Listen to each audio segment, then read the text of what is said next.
Welcome to the weekly Metals, Money and Markets update for the week ending Friday, October 21st, hosted by Mickey Fulp, the Mercenary Geologist, fresh back from the Arctic Circle, and from miningclips.com, I'm Erick Bertsch. Welcome back, Mickey. Well, it's good to be back, Eric. I had a good trip to northern Finland, and I looked at Mawson Resources gold project there for the third time, an unprecedented third visit to a project as an analyst. I'm very enthused, and we'll have a piece out for subscribers later on today. Well, I'm looking forward to reading it. And looking at the markets this week, crude jumped to set a new 15-month high. The markets ended in the black. Gold and silver were up a bit. But I think the real news in metals was platinum and palladium. Well, your point's well taken there. Platinum and palladium both have dropped somewhere on the order of 12 to 14% since the precious metal correction happened about a month ago. And this is, I would say, leads to some buying opportunities. If you look at the platinum palladium ratio, it's about 1.5. That's not that much different. But the platinum to gold ratio has now set an all-time low since Nixon took the U.S. off a gold standard in 1971 at 0.74. Meanwhile, despite the drops in the platinoids, gold was up more than 1%. It has recovered nicely from its test of the 200-day moving average, and despite a strong U.S. dollar. Meanwhile, silver continues to muck along a bit, and the silver to gold ratio is now above 72. It's climbing once again. And copper also got kicked again this week. Well, it did. It was another bad week for copper, and this was driven by a year-over-year significant decrease in demand from China. But by the same token, we are now will be in essentially a balanced market for 2016 for copper. In fact, running a bit of a deficit. So it's my contention that we will see copper rebound in the short term here, because if you look at the other base metals, particularly zinc and lead, they are both up significantly this year, and copper's lagged behind, which is somewhat unusual. I also saw a note today that the Chinese economy for the third quarter grew at 6.7%, and that's 3 consecutive quarters. So it seems their economy seems to be stabilizing. Or maybe they just copied the number from the previous 2 quarters. Well, that's always a possibility. I don't know, Eric. I don't put a lot of stock in numbers coming out of China. I think it's kind of like what you want it to be this month or this quarter. Exactly. And moving on to energy, I mentioned that crude hit a 15-month high earlier this week. We closed the week up again.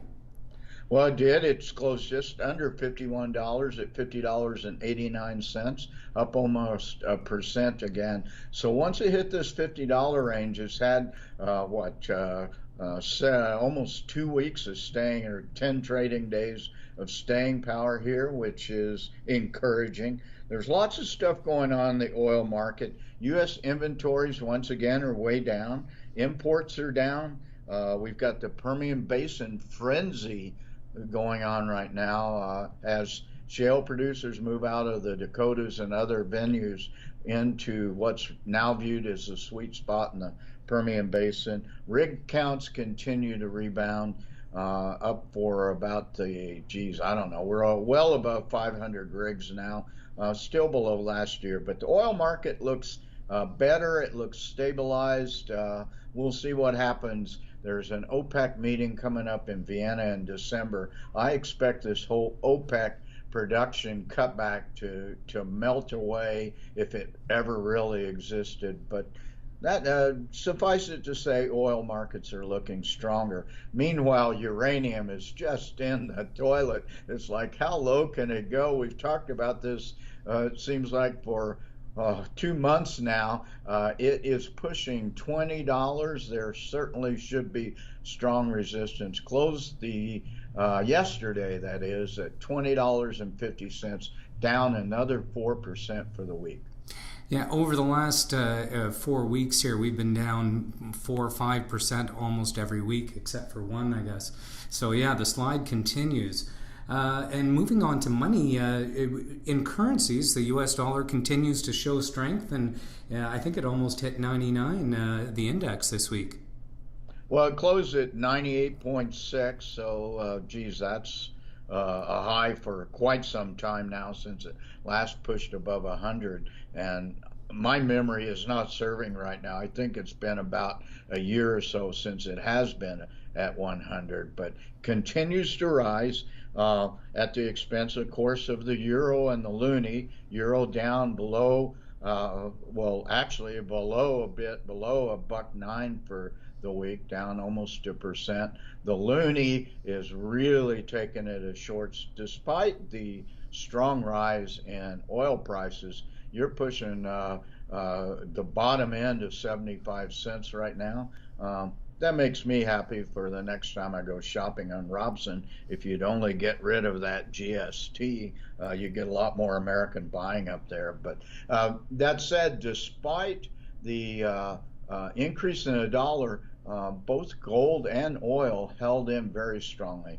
I think we can conclude here that the U.S. dollar still remains the world's reserve currency.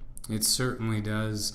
And to finish off the week, let's switch to markets, which all ended in the black this week. Well, they did, but let's look at this quantitatively. The U.S. markets continue to flatline as they have since they sent all-time highs, 3 weeks ago or a month ago. But I think they will continue to flatline until after the election, which I think is going to happen in about 2 weeks. And up here in Canada, in spite of lackluster performance in gold, we did see the venture move up significantly. Well, it did. It tested its 100-day moving average in my absence last week, and it's rebounded nicely. But really what it's doing, it's been tracking gold, and gold was stronger. So the index was up 2.1%, closed at 791. It's become increasingly range bound since it came into this level. And I'm going to check our numbers here. Bear with me just a minute. Last time it was at 790. Range was back at the end of July. So it's been increasingly range bound in this, say, 790 to, I think the highest close we've seen is 833. So it's kind of floated around, but we were very much encouraged when it tested its 100-day moving average last week, and it's rebounded nicely from that. Well, welcome home again, Mickey, and we really appreciate your analysis this week, and we'll check in with you next Friday at the same time. Righto, Eric. Good to talk to you once again.